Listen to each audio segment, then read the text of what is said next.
So here we are. It is the Stanley Cup Finals, TYT Sports. What the puck? Condolences go out to our old friend Rick Strom. The Blackhawks lost Game 7 last night to the Kings in very King-like fashion. They've been coming back constantly. 3 7-game series. They played 21 games out of a possible 21 games in the playoffs. And they are, in fact, the most resilient hockey team I've seen in recent memory. They seem totally unfazed by any kind of deficit on the ice during the game or in the series. That you get tired of hearing professional athletes say, well, we got to go out there and take it one game at a time, and this starting from scratch right now, and everybody in this room is going to give it 110%. We put this sweater on, we go out there and we play the first game like it's a first game. I never believe any of that. The Kings somehow have been able to harness that, and they are able to play it like it's one game at a time. They have their coach saying that their best games were 1, 5, and 6. Those are the 3 games that the Kings lost. So it's unbelievable to me that that would be the case. Let's look then at how they did it. They did it with great goaltending when they needed it. Now, this was not Jonathan Quick's best. He has a bad record in Chicago, but he did it well. They did it by getting goal scoring from guys that they rely on in the playoffs. Justin Williams. They got a nice, if lucky, if strange goal from Marian Gaborik, but that's how he makes goals happen. I mean, he's a goal scorer, and they set him free to do that. And throughout the series, they were able to forecheck. They were able to not just get the puck out of the zone, but they were able to carry it across the red line, carry it in, and start plays from the defense in the neutral zone.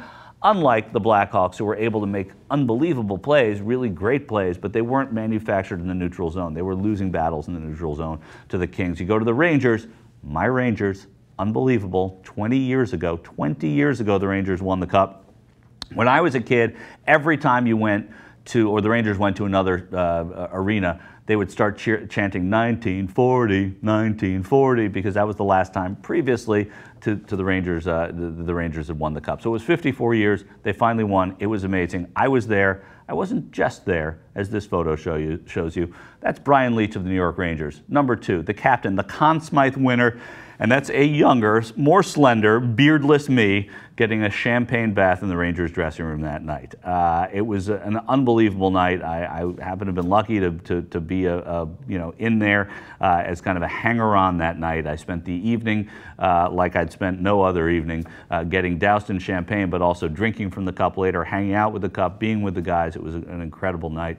And I would love to see the Rangers do it again. I don't think they are. My prediction, I hate to do this, my prediction is the Kings in 5. How about that? Scary, right? I think the Kings have the goal-scoring power. The Rangers' defense, you will find, is unbelievable. They're amazing at keeping the puck out, clearing the zone, blocking shots. That's what's going to be a challenge for the Kings. Then when they get through the defense, they have Henrik, who is in the top tier of goaltenders. The Kings have not faced a top-tier goalie for 7 games since the playoffs have started. They've second tier, Corey Crawford, great goalie, but they haven't faced Henrik Lundqvist. And I think that makes a difference in this series. But you're going to be blown away by the defense. The problem is the Rangers don't have this goal-scoring ability unless Rick Nash can wake up. Everybody thought after Game 1 of the last series, oh, he's going to wake up, he's going to score, it's going to be great.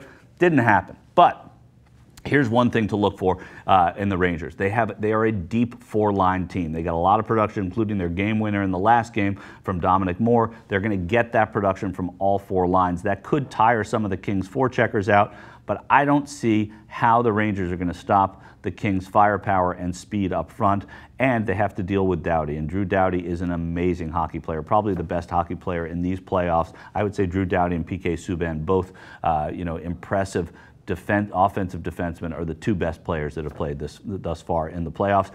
I see this going 5. I hate to say it because I want it to go 5 and I want the Rangers to win, but I don't see how the Rangers are going to be able to overcome that. And, the whole fatigue thing, maybe that will be a factor. I don't see how it is. Saw Jeff Carter after the game last night for the Kings. They asked him if fatigue would make a difference. He smiled and said, if you can't get up for Game 7 of the Stanley Cup Finals, then you're in the wrong business. And that's basically true. So I do think that's going to happen. I think the players to watch for are the deep players on the Rangers, that Dominic Moore line. I think Derek Brassard is a guy to watch because he has speed coming up the left side, and he can make things happen. And these are guys that the Kings haven't seen. That's an advantage. advantage the Rangers have because these two teams don't play each other with any regularity, but it's also the same disadvantage that the Rangers have. I have said it my entire life, let's go Rangers.